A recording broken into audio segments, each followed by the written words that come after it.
All right, so to change the brightness of your Android tablet's display, the easiest way is through Quick Settings. Swipe down from the top right corner to open Quick Settings, and depending on your tablet and your settings, sometimes you'll need to swipe down twice to reveal the full panel.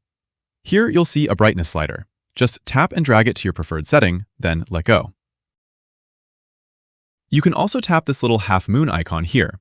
What that does is switch between light mode and dark mode. You might not see a huge difference on your home screen, but if you're within an app, you'll see how the look changes between the two modes. Right now, I'm in dark mode. I'll tap it again, and now I'm in light mode. And of course, you can also do this through settings.